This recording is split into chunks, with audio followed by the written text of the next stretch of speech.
दिल्ली में, बम्बे में, बड़े शहरों में रिक्शा चला रहे हैं, ठेला चला रहे हैं, मोटियागिरी का काम कर रहे हैं, फुटपाथ के नीचे सो रहे हैं।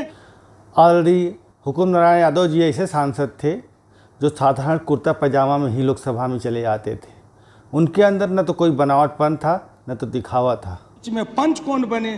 तो स्वयं शंकराचार्य ने कहा कि मंडन मिश्र की पत्नी भारती पंच बनेगी, हम शास्त्रार्थ करेंगे। जहां हमारी भारती मंडन मिश्र की पत्नी ने निर्णय दिया था कि इस शास्त्रार्थ में शंकराचार्य जी विजयी हुए और मंडन मिश्र जी मेरे पति पराजित हुए, तब शंकराचार्य ने कहा कि मेरा मत मान लो। भारती ने कहा कि मैं अर्धांगिनी हूं, पंच के हैसियत से निर्णय दिया हूं, लेकिन अर्धांगिनी होने के नाते हमारे पति को आप पराजित किए हैं, जब मुझे पराजित कर देंगे तब आप विजेता होंगे, इसलिए अब हमारा आपका शास्त्रार्थ हो जाए। कितनी दूरी तक हमारा अतीत उज्जवल था, जब सुगा भी संस्कृत का श्लोक और वेद का मंत्र पढ़ता था क्या कहते हैं मंडन मिश्र के दरवाजे पर। लेकिन दादा को हाथी था, लेकिन आज हम उस हाथी का सिक्कर लेके घूम रहे हैं कि मेरे दादा को हाथी था। कौन मानेगा साहब? आज तो हम दिल्ली में, बम्बे में, बड़े शहरों में रिक्शा चला रहे हैं, ठेला चला रहे हैं, मोटियागिरी का काम कर रहे हैं, फुटपाथ के नीचे सो रहे हैं, रात में जाड़े में ठिठुर रहे हैं, भूखे पेट हैं। लेकिन फिर भी हमारा अतीत पहले का उज्जवल था, लेकिन मेरा राजनीतिक अतीत बहुत ही धुंधला हो गया था। क्यों इसलिए धुंधला हुआ कि बिहार में जातिवाद के रोग ने बिहार को ऐसा ग्रसित किया कि बिहार के लोग केवल कुर्सी पर अगर उनकी जाति वाले पटना में बैठ गए तो उनकी मूर्ति को वो रात दिन भजन करते थे। तेरी मूर्ति को नहलाएंगे, तुझे ही खूब खिलाएंगे, तेरे बच्चे बढ़ते जाएंगे, अब मेरे बच्चे के लाश पर चढ़ के तुम राज करते चले जाना। ये जो जाति के सरांध से बिहार ग्रसित हुआ, आज सौभाग्य है कि बिहार का कायाकल्प हो रहा है।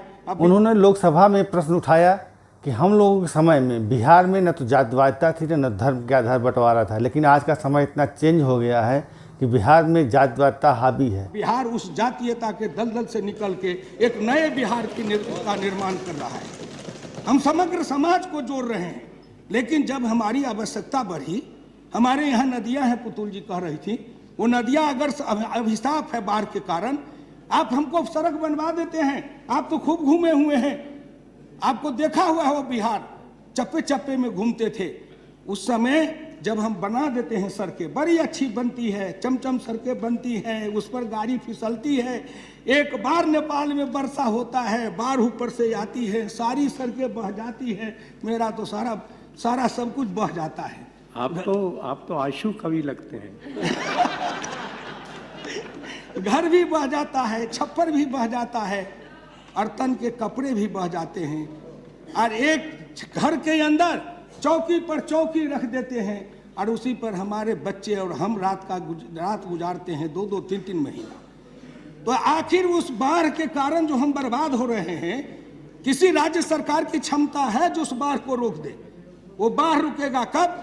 जब भारत नेपाल का समझौता होगा तब। जब कोसी में, नूनथर में, सीसा पानी में, बड़ा क्षेत्र में जब डैम बनेगा और पानी को रोका जाएगा, तब बिहार का कायाकल्प होगा और बिहार की सभी नदियों को जोड़ देगा।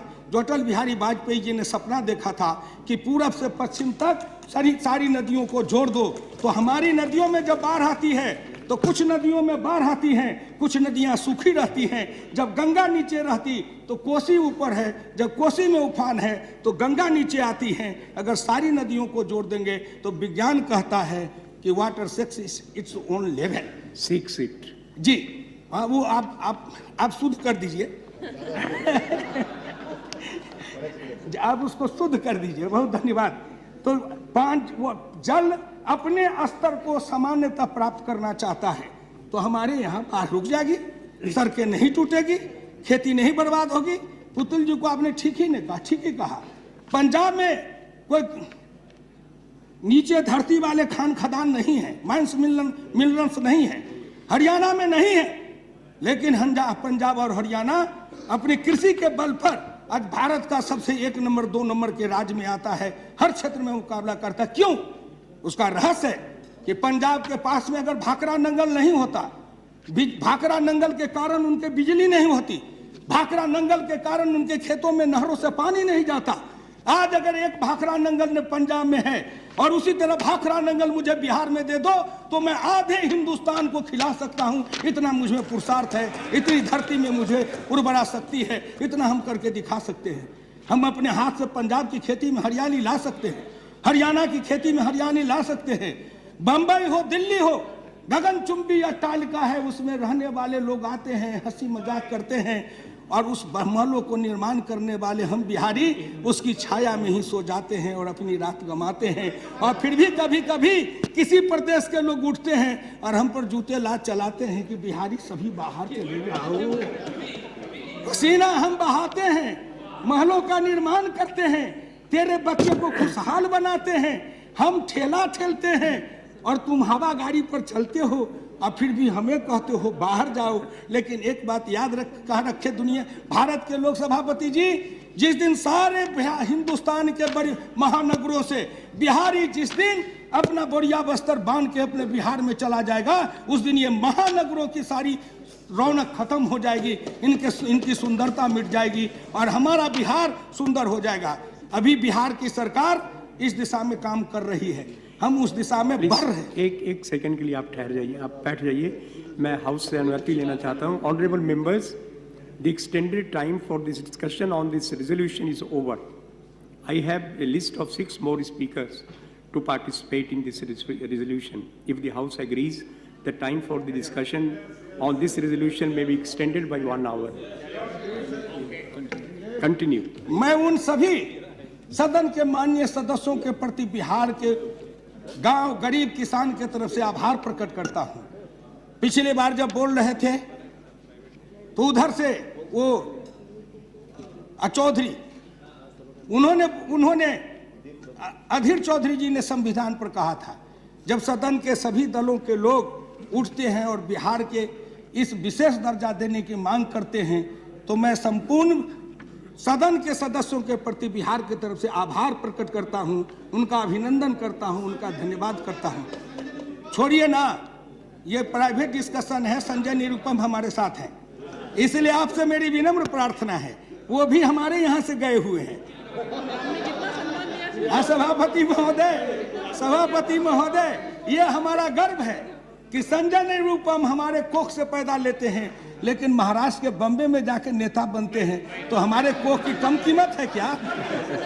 इसलिए मुंबई में इसलिए मैं आपसे प्रार्थना ये कर रहा था, ज्यादा समय न लूंगा, कि जो क्षेत्रीय विषमता है उसके अंत के लिए व्यापक योजना बनाइए।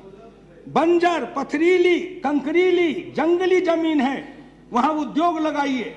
ये दिल्ली एनसीआर बनाते हैं, चारों तरफ लोगों को उजाड़ते हैं और यहाँ आके गगनचुंबी अट्टालिका बसाते हैं। अगर झारखंड में, छत्तीसगढ़ में, मध्य प्रदेश में, उड़ीसा में, पश्चिम बंगाल में, बिहार में, अगर असम में अगर उन बंजर पथरीली जगहों पर कारखाना उद्योग लगे तो सड़कें बनेगी, बिजली जाएगी, स्कूल बनेंगे, वहाँ अस्पताल खुलेंगे। सिब्बल जी कह रहे थे पिछड़ी एरिया में अगर इंजीनियरिंग कॉलेज कल कह रहे थे बना देंगे तो वहाँ कोई जाने के लिए तैयार नहीं होगा। अरे क्या बात करते हो, इस हिंदुस्तान को आपने बनाया है, गरीबी के महासागर में अमीरी के कुछ टापू बनाए हो, उसमें वैभव के सुख सागर लगाए हो, उसमें कुछ लोगों को नहलाते हो। अगर उस बंजर पथरीली कंकरीली पिछड़े इलाके में उद्योग लगेंगे तो उनके लिए सड़कें बनेगी, वहाँ बिजली जाएगी, वहाँ वाटर सप्लाई जाएगा, वहाँ रेजिडेंशियल क्वार्टर बनेंगे, वहाँ रहने के जाएंगे तो वो स्कूल बनेंगे। जहाँ सेंट्रल सर्विसेज के लोग जाते हैं वहाँ सेंट्रल स्कूल भी बनाते हो आप। तो अगर उस जगह अगर सेंट्रल कारखाना खुलेंगे, केंद्रीय कारखाना खुलेंगे तो वहाँ सेंट्रल स्कूल बनेगा, लेकिन आप नहीं चाहते हो, इसलिए कि हिंदुस्तान के बड़े लोग हमारे यहाँ से उद्योग लगाओगे, पैसा कमाओगे। हेडक्वार्टर है कलकत्ता में, हेडक्वार्टर है बम्बे में, हेडक्वार्टर है दिल्ली में। पैसा कमाओ हम, मेहनत करें हम, पसीना बहावे हम, रुपया लगावे हम, लेकिन हमारा हेडक्वार्टर क्यों रहेगा बाहर? क्यों रहेगा बाहर? हमारा हेडक्वार्टर हमारे यहाँ। छोड़ दो भैया। छोड़ दो। हमारा please head please quarter- please क्यों किस क्यों कारण? गुस्सा आ गए? मुंबई प्लीज प्लीज प्लीज भावना जी, अरे मुंबई कह रहा हूं, मुंबई कह रहा हूं। अब खुश हुए? हुकुमदेव जी, हुकुमदेव जी, तीन शिव सैनिक बैठे हुए हैं आपके बगल में। उन्होंने शुद्ध कर दिया ना। नहीं ठीक है, देखिए अब आप बैठ जाइए। अब बैठता हूं सभापति जी। मैं इसलिए कि जब मैं जन्म लिया था, जवान हुआ, बढ़ा, तब बम्बई कहते थे। अब कहा जा रहा मुंबई। भाई बूढ़ा सूगा क्या पढ़ेगा?